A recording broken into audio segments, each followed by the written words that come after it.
What lessons should the 49ers learn from the Eagles' Super Bowl victory in Super Bowl 59? And maybe those lessons aren't that obvious. What's the short versus long-term plan for the San Francisco 49ers in 2025 and beyond? Coming at you right now.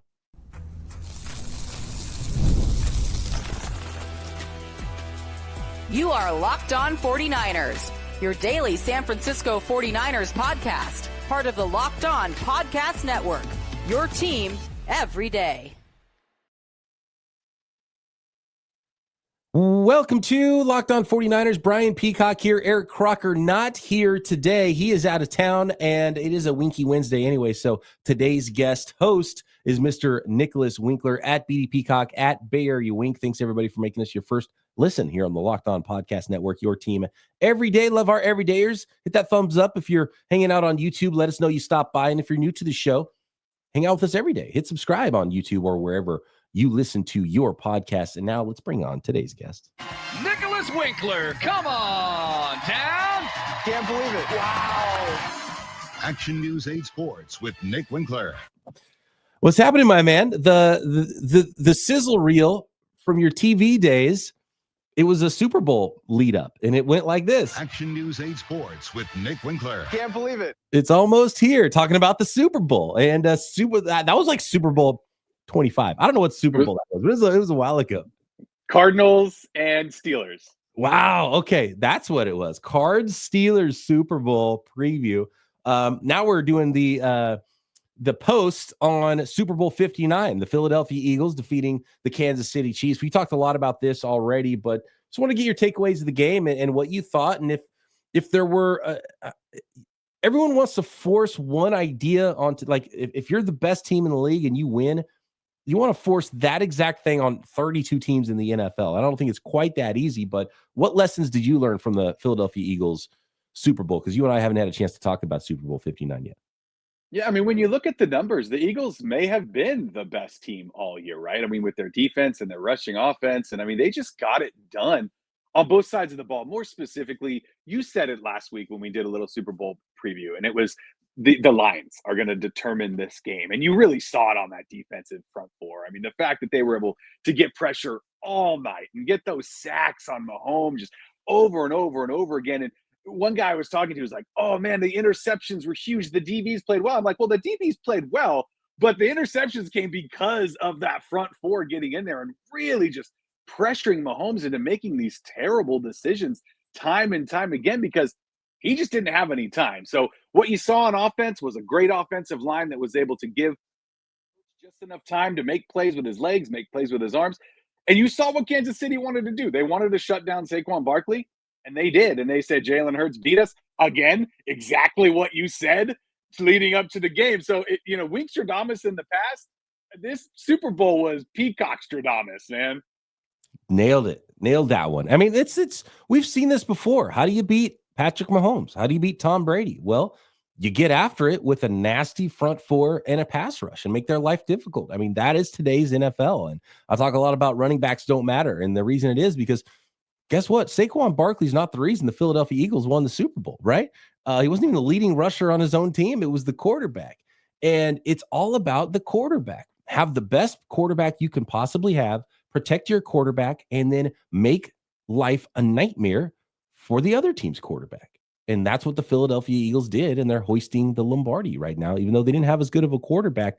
It was easy. Like, I don't want to say it was easy, but, Super Bowl MVP, Jalen Hurts dropping back, like, oh, this is kind of nice. I have a little lunch. Oh, there's a guy over here. I'll make that throw. And he actually made some bad throws and threw an interception and still was like, get up to go get something to drink, come back. It's like, oh, here it is, 10-0.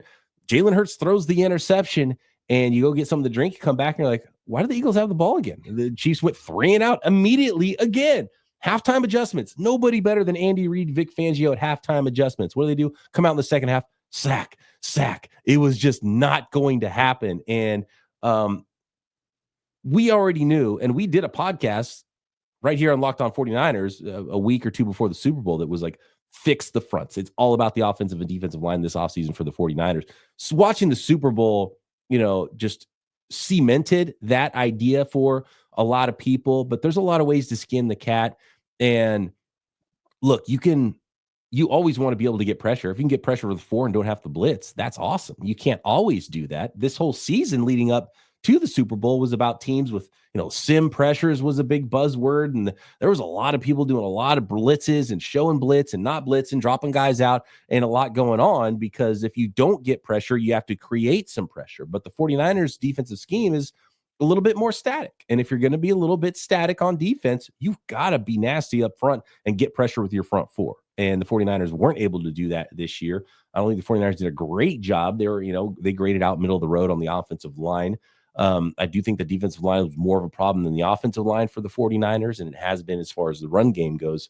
For sure, the 49ers are always able to run the ball no matter what they have to scrap together on the offensive line, but it's those 3rd and longs. Can you protect your quarterback? And that gets a little bit more difficult. But so yes, kind of what we already knew, right? If you're going to win a Super Bowl and you don't have the best quarterback in the league, the Philadelphia Eagles didn't, the 49ers don't, then you have to be able to go mess with the opposing team's quarterback. And the 49ers didn't do enough of that this year. No, and I think that's something that really gets overlooked when it comes to football. There's the flashy positions. There's wide receiver. There's defensive ends who rush the quarterback. There's quarterbacks. There's running backs, and it's all these guys that are like, oh, you need a great one of these.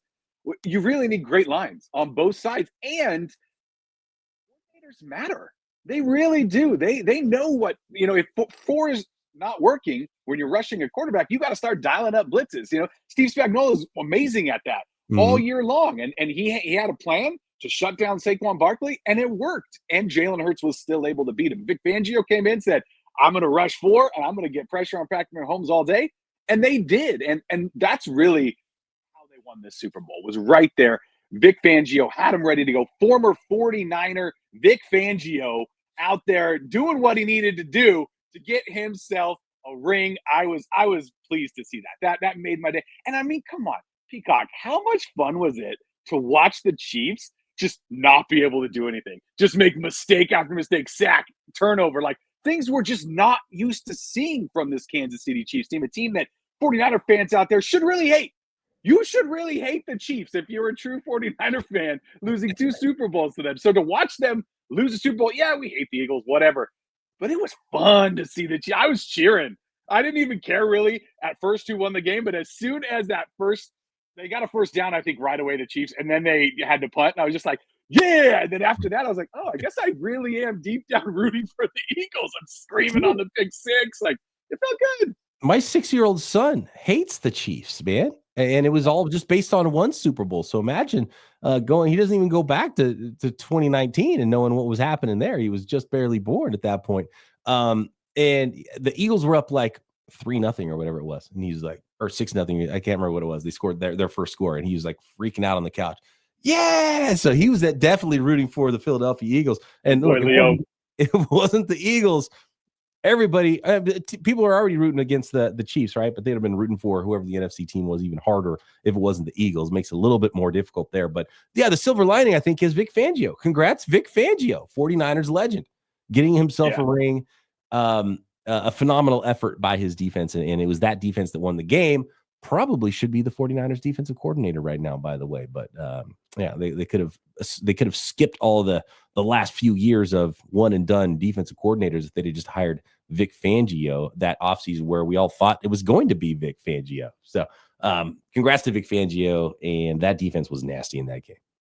It really was. It was fun to watch, again, because you don't see Mahomes have games like that. I mean, he's had maybe a couple in his career, definitely not in such a big time performance like he's that. Had like big stage. I think he's had 5 losses by multiple scores in his career. 2 of them are in the Super Bowl. Crazy. And That's crazy. And how did they do it in the Super Bowl last time? Well, first of all, there was Tom Brady on the other side playing quarterback. So you check that box off. You can hang out and you have a competition at that position. And then what'd they do? They got after him with their Tampa Bay defensive front, got after Patrick Mahomes in that game. So that, it's how you beat Brady. It's how you beat Mahomes. So it's definitely how you beat anybody else that you're going to be facing every year at quarterback. So yeah, fix the line being so important.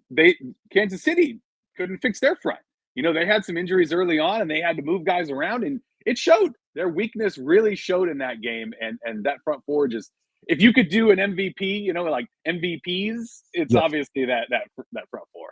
Absolutely. I want to talk about a specific matchup. And when we do our scouting and we're looking at prospects, that Josh Sweat versus Joe Tooney matchup, with Tooney moving out to tackle from guard, and why some college players are college tackles, but they're NFL guards. And I think we saw that in the Super Bowl as well. So it's a good scouting lesson as we look toward the NFL draft. And guess what? Another offseason, another trade request. We got to talk Deebo Samuel, get Wink's thoughts on Deebo's trade request, and the okay from the 49ers to go seek that trade for Deebo Samuel and his agent. Next. Today's episode of Locked On 49ers brought to you by FanDuel, America's #1 sports book. When the game tips off, the NBA action is just getting started, and there's no better place to get in on it than FanDuel, America's #1 sports book. There's a reason they're the #1 sports book. You can get $150 in bonus bets. All you got to do is win your first $5 bet. More on that in a second. With FanDuel, you can place live bets throughout the NBA games. So even if you miss the opening tip, you can still bet on the fourth quarter comeback. And if you're looking for a bigger payout, you can even combine your live bets into a same game parlay. And right now, new FanDuel customers can get $150 in bonus bets if your first $5 bet wins. Just visit FanDuel.com to join today or download the app. That is FanDuel.com for your shot at $150 in bonus bets. Make every moment more with FanDuel, the official sports betting partner of the NBA.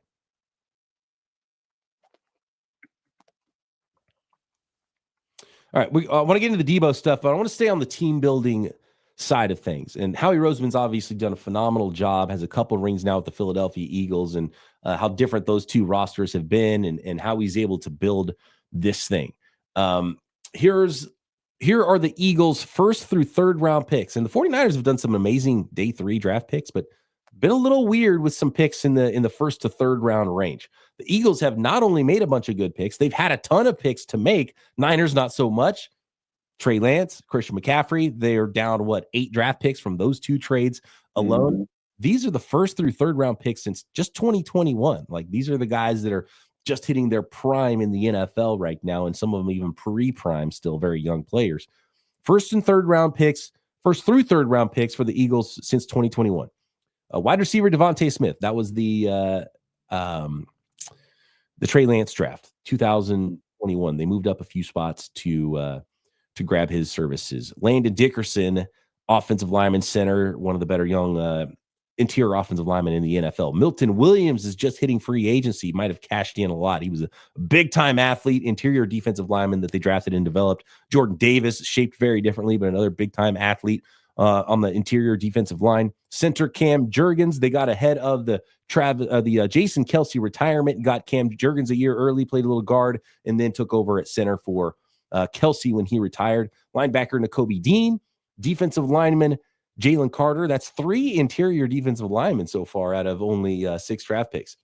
Nolan Smith, speedy edge rusher. He got a sack in the Super Bowl. Offensive lineman Tyler Steen, cornerback, defensive back, safety Sidney Brown. Quinyon Mitchell, corner this year, first rounder. Second rounder, Cooper DeJean, corner, nickel. And then Jalix Hunt got in there with, I think, a half a sack in the Super Bowl. And he was like a former safety in college, turned edge rusher, and just an athlete that they drafted and developed. And more than half of those guys are defensive linemen or offensive linemen. And so it's clear what the 49ers have missed by not having first round pick, third round pick, second round pick, third round pick, fourth round pick, fifth round pick, just from the 2 trades that got them Christian McCaffrey, who didn't really have an impact on the team last year, and definitely a guy who has not had an impact at all for the 49ers in Trey Lance at quarterback. And I think that's the biggest difference between the Eagles roster and the San Francisco 49ers roster. Not necessarily even the focus. It was just having the picks to do it. And they were adding picks. Remember the trade with the Saints where the Saints wanted to get like Trevor Penning, I think it was. And the Eagles ended up getting an extra first round pick, and that got them a free superstar defensive tackle in Jalen Carter. So it's been everything. They've had the picks. They've added more picks. They've taken some chances on guys, and they've addressed the line over and over and over and over and over again. That's why they're good there. Yeah, and you know what I didn't hear there in your first through third picks there was a kicker. You know, I mean, there's things like that when you give up so many draft picks in the Lance, and obviously you look back at the Trey Lance pick and people are like, it's fine, we got Purdy, blah, blah, blah. But it's like, yes, and you also gave up a lot of possible starters and many different positions in that. So it was a big swing and a miss for the 49ers. The same could be said for the Christian McCaffrey just because of the picks alone, right? I mean, McCaffrey had his offensive player of the year 2 years ago. Phenomenal. It was amazing. Yeah. It was one of the best seasons I've ever seen as a 49er fan. Just unbelievable. But again, how many players did you give up for that one season? Because like you said, what did he do last year? He missed almost the entire season with this injury that wasn't even supposed to be a problem, that some people, Peacock, drafted with the very first overall pick in their fantasy football drafts, right? I mean, there's so much to be said for the draft. There was a time before the McCaffrey deal, right, where it was like the 49ers were making all these shrewd deals, right, where they're like, oh, we're going to trade down with the Bears, and then we're going to go get these other players, and one of those picks turned into Fred Warner, and it's like there were so many great moves that the 49ers did that you're like, yeah, shrewd, I love this. But then they kind of gone the opposite direction over the past 3 or 4 years. And it's you see how much that's impacting the 49ers offensive, defensive lines, and just depth at other positions right now. It's really, at the time, we're like, oh, it's not going to hurt us right now, but down the road. And now the 49ers this last season, I think, really paid the price for that. That's when it hurts. If you miss a first-round pick, it doesn't hurt immediately. It hurts in 3 years. And where are we? We're 3 years after the 49ers traded away a whole bunch of first-round picks. Created a little talent vacuum for the 49ers. An interesting thing you said there as it pertains to the 49ers and this team build and being shrewd. Is it time for the 49ers to be shrewd? Is it time for the 49ers to draft at 11, draft an offensive tackle, maybe move back, collect more picks, do that thing? Or is it time for the 49ers to go all in? And I point to the Philadelphia Eagles again. There was an article today from Front Office Sports. And the Eagles built this Super Bowl roster by manipulating the salary cap, it says. But the bill is coming due soon, and it could put the team in a bind for a few years. And the picture for this article is Jeffrey Lurie, the owner, holding up the Lombardi next to the commissioner and the Super Bowl MVP, right?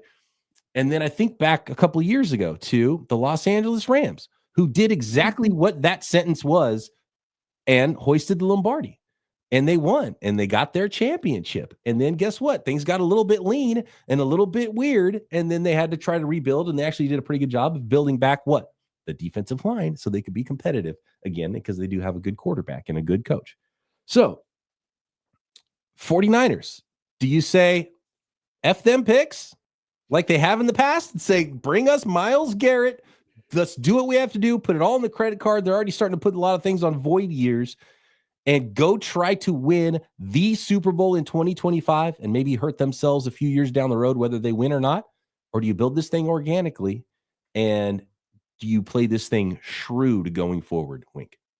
I think that's an easy call, because you look at this roster as it's constructed right now, and George Kittle not getting any younger, Fred Warner not getting any younger, Christian McCaffrey not getting any younger, Trent Williams not getting any younger. Like, we could sit here and list a lot of guys that are either right at their peak or just coming down the other side of that peak mountain, and you don't have 2 or 3 more years with a lot of these guys to build around. Plus, you have a lot of big contracts already on the books, and you're about to pay Brock Purdy a lot of money for a long period of time. So for me, I think it's F them picks, right? I think it's go get it right now, because if you're Kyle Shanahan, you probably feel like you have to win one soon, because there was already talk this season of him being on the hot seat. Like, you can't be like, okay, let's just take a step back here, guys, cool down, let's retool and try to win this thing over the next 2 or 3 years. He's not going to have 2 or 3 years if he doesn't make the playoffs again. I mean, or if he makes the playoffs and has an early exit. Like, I think you just got to go get it. And I think just knowing Kyle Shanahan, knowing John Lynch, I think that's the way they are wired. That's what they want to do. They're going to go for it. So you can expect the 49ers are going to be involved in Myles Garrett. Will they get him? I don't know. They're going to be aggressive in the draft. And they might be bad in a few years. 2027 might be rough, right? Who wouldn't give up give up 2 or 3 bad years to hoist the Lombardi trophy. Like, you would do that. Any fan out there, especially a team that hasn't won since 95, like, you want to hold that trophy. You lost 3 Super Bowls, your last 3. That sucks.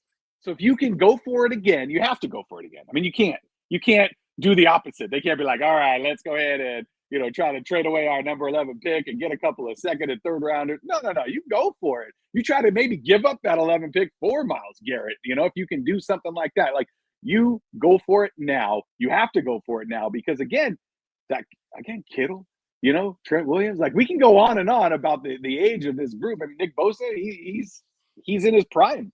Like, now's the time to go get it. What would go getting it look like? Let's get into that next. Let's talk Deebo Samuel as well. What to expect from a Deebo Samuel trade next. The final segment of today's episode of Locked On 49ers presented by PrizePicks, and the football season might be over. I know it makes some people sad, but basketball is in full swing. Baseball is on its way. Pitchers and catchers reporting, and there's no better way to stay in the game than with PrizePicks, the best place for daily fantasy sports. With PrizePicks, simple. All you do is you pick more or less on at least 2 player projections, and if those stat projections come out right, you can win up to 1,000 times your cash. The more you get right, the more you win. So for an example, this week, you might be looking at Celtics Jason Tatum for more than 29 points. And the best part, PrizePicks is quick and easy. You can set your lineup in less than 60 seconds, and their fast and secure withdrawals mean you get your winnings in as little as 15 minutes, and then plus weekly promos like Taco Tuesday and a whole lot more. All you got to do is download the app today and use code LOCKEDONNFL to get $50 instantly after you play your first $5 lineup at PrizePicks. That's code LOCKEDONNFL for $50 instantly after you play your first $5 lineup at PrizePicks. Run your game.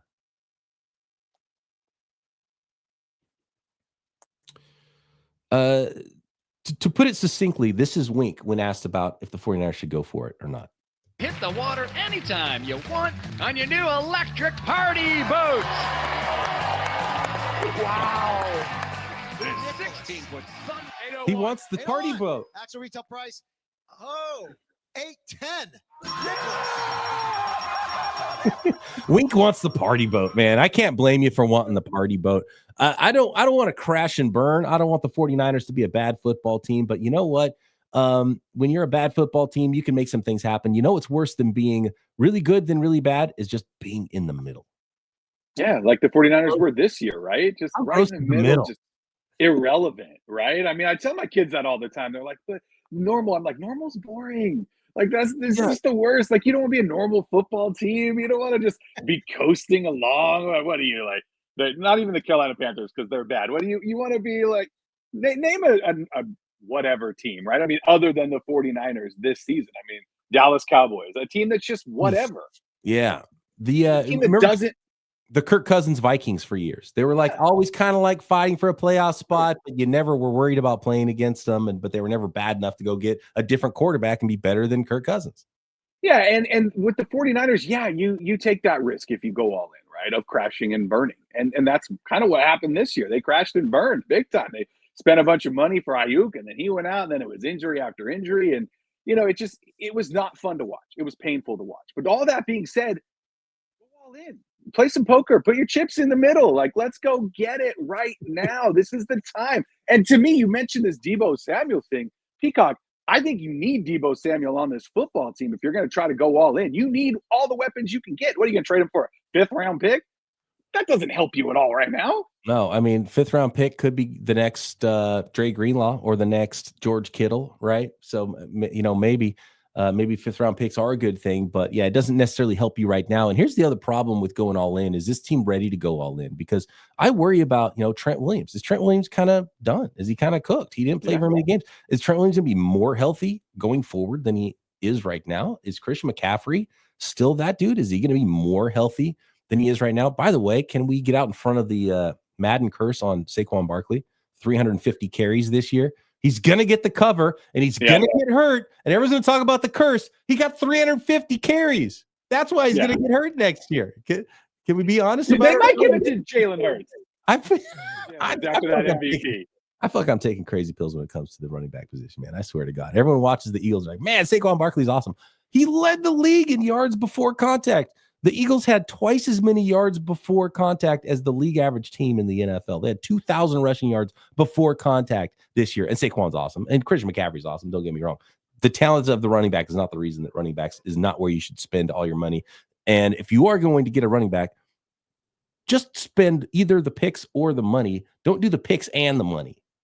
I don't love that aspect of what the 49ers did with the Christian McCaffrey trade. Sense now, right? I mean, 2 years ago, it looked like they were geniuses when he's offensive player of the year and they're in the Super Bowl, and you're like, yeah, that all worked out. But again, now the check's coming due, right? Last season. And if it's going to come due and you're getting old anyway, and you might not have the same Christian McCaffrey in 2026, Trent Williams might retire. I can buy the argument of going all in. It might hurt a little bit, but at the same time, we just went through the Eagles draft picks. It would be nice to have 10 awesome draft picks over the course of 3 years instead of 0 awesome draft picks over the course of 3 years too, because then you could not have to go all in as much and you would have a lot of young talent to help you get there instead of going all in. But the 49ers have kind of made their bed there. So, and I do think, and I will say this, running backs aside and talking about, going all in and what, like Myles Garrett is a difference making player. He's the type of player you go all in for. Yeah. He's like when the Rams got Von Miller. In fact, he's better. He's like Von Miller plus Jalen Ramsey for the Rams, right? He's that impactful of a player. So to me, it's almost like you let the Cleveland Browns and Myles Garrett decide your fate, because I'm not giving away the 11th pick for nothing. I'm greedy with that 11th pick. But if you can get Myles Garrett, you do it. And if you can't, you go the other direction. So it's almost like you almost have to let the league happen to you in that case and find out. It's like, can we get Myles Garrett? Let's do it. If we can't get Myles Garrett, then we got to do the organic thing. That's where I'm at. Debo and 11 for Myles Garrett. I think the 49ers have the best opportunity of anybody in the league, because Myles Garrett would look and he wants to win. Myles Garrett was asked by Mina Kimes at the Super Bowl, said, I've seen jersey swaps, named teams, 49ers, named all these teams. And he's like, yeah, those teams sound about right. So like, he's kind of already publicly been like, yeah, the Niners are going to be on his list. Niners have the highest pick of probably any of the teams that are going to be on his list. Right. And if you look at the draft trade charts, the Buffalo Bills first round pick is worth half as much. You need 2 Buffalo Bills first round picks to be worth the 49ers 11th pick. So if Myles Garrett likes the Niners are in the NFC. They have the best pick to trade. Myles Garrett is a 49er. Wink. You're getting me excited, Peacock. Right? I mean, can you imagine Myles Garrett on one side and Nick Bosa on the other side? Good luck, NFL. That would be fun. And that's going for it, right? The best defensive player in the NFL. You add him to your football team. That's going for it, right? So if you're going to spend on something, spend on that. Yeah, I mean, and Nick Bosa is 2 years removed from being defensive player of the year. I mean, you're talking about 2 guys that would just wreak havoc everywhere. And it would really fix, the 49ers took a big swing and a miss with the Hargrave stuff, right? I mean, we keep talking about all these draft picks they gave away. They gave that guy a ton of money, and he had an okay first year and then missed his whole second year. So I think that having those 2 guys on the outside would really help fill in, what's missing there in the middle of that defensive line. Yeah, the Hargrave thing was a bust of a move, and that's what can happen, when you win the offseason. That doesn't mean you win the regular season. I love that the defensive tackle class is really deep in this draft. So you don't have to draft a guy at 11 to get a good defensive tackle. And there's a bunch of shapes and sizes and different guys, and some maybe one-dimensional, but, draft 2. Draft a guy in the 3rd and the 4th. One's a 330-pound run stuffer. One's a penetrator, right? Like you can – there's ways you can do this. And how about this? What if this would be my negotiating tactic. I already talked about why pick 11 is the most valuable, and why if the Niners can make it work and figure out the cap stuff, Myles Garrett could and should be a 49er potentially. Here's the other thing. If you're talking to the Browns, and the Browns are like, well, look, Arch Manning's in the draft next year. We kind of want future picks. So we might take the Buffalo Bills. We might take the Detroit Lions, Washington Commanders. We might take those. That we'd rather have their next 2 first-round picks than your 11th pick, because all we would do with 11 anyways is try to trade back and get another future pick. So we'd rather have future picks. Then the 49ers could say, okay, well, look, we have future picks too. How about our 2 first rounders in 26 and 27? We got an extra 3rd rounder this year. And then the Niners can keep pick 11 this year and draft what they need to go along with Myles Garrett. So there's a lot of ways going all in. There's a lot of ways that this can be done. But then again, you're hurting yourself in the future. I'd probably rather give up just 11, but the 49ers could trade back from 11. They could. There's a lot of things that the Niners could do. And for me personally, I'm more of a draft and develop guy. I haven't liked that the 49ers gave up all these draft picks and we're seeing why now it has hurt them. Myles Garrett's different, man. He's a difference maker. If you can get Myles Garrett, you go get Myles Garrett. That's it. You do it. And you worry about paying the check later, right? I mean, you go one last hurrah, you bring Bam back together, all the guys you already got, and you bring in this new stud, guitarist who's going to really shred things for you, and Myles Garrett. Like, I'm in. Let's go. Man, but you better win, man, because that would stink. Yeah, you better win. And then you still fall apart and you didn't win. And you're like I don't know who did that, like the New Orleans Saints, right? You have to win. I mean, you can't even just get back to the Super Bowl and lose again. If you do, I think they're going to see a big shift in this regime going forward. Yeah. You're betting your career on it. If you're or your short-term career, John Litch is going to have jobs, whether it's TV or being a GM. Shanahan will get another job the next day. Sure. Going to get, other coaching jobs. Go for it. Let's go. You got to go. And if you're going to do it, it's up front. It all starts up front. That's what we've learned. That's what we already knew. That's what we still know. And it just depends which guy is going to be added up front for the San Francisco 49ers in the 2025 offseason. Winkler wants that party boat, and I cannot blame him. Wink, thanks for jumping on with me today. Thanks, everybody, for joining us, all the everydayers and the new listeners alike. Make sure you are subscribed up on YouTube and everywhere you get your podcasts. And Croc and I coming back. Actually, Croc's not back with me. I got a little off-season crossover tomorrow with Alex Clancy of Locked On Cardinals. We'll get a little off-season outlook for those two football teams, among other topics, on tomorrow's episode of Locked On 49ers. Talk to you then. Nicholas. 801. 801. Actually,